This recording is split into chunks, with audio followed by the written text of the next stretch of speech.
İşte bu kirada bitin belemnati bit. Borun sidelati bit. Kumaga bir kuttum. Onunla bu utun kuttu but. Leykanan. Utun kutan baramın. Onca minüde dururdum bu yerinnince. De onunla bu yeşil kabın battadım bu. Görün. Bu. Tenni ben burduk battan hemen bu. Çok tutuğu bu. Yeşil formalara kalan kaldılar diye bu. Onu bana burduk ebi burduk idibinen tarbakşanlar bundan burduk battan bir evim bu. Görün. Bu. Tabi. Bana kötülere bana çözdük. Bu. Bu manlık. Türgenlik burduk. Battan. Belemden kebe hevin.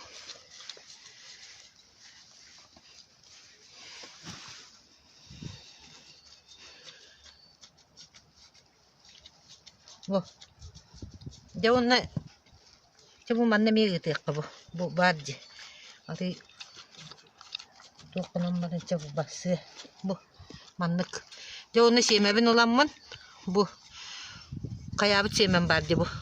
Eribit. Mantıkalar var bu bildi kili kaydak kilerinden killere bin bu. Kırdık. Bitti. Onu der hıstı bakka kayı. Onu bu kayağı sıkkı kırdığından bu manlık doğum ora bu nemiye. Bu kayağı dırka. Onunla miye eben bir eben bulduk. O çöne elbak bolan tak. Manu bak bakında kayağı bakında kanız. Sayın. Bitti. Ulan kutaya hemen. Onu manna bor belim ne bitim. Ol bor bunan ulanın sababattan gibi hebin. Bu. Biter mana. Pauzaları kırdık. Bu barata kutuluktum bu şeymedin. Biri de kallar badım. Ondan bu bu tuakları kırdılarından bu kayağa soğurdum ben yamanlık görün. Bu. Benim bu. Bu. Mannem yok abim bu.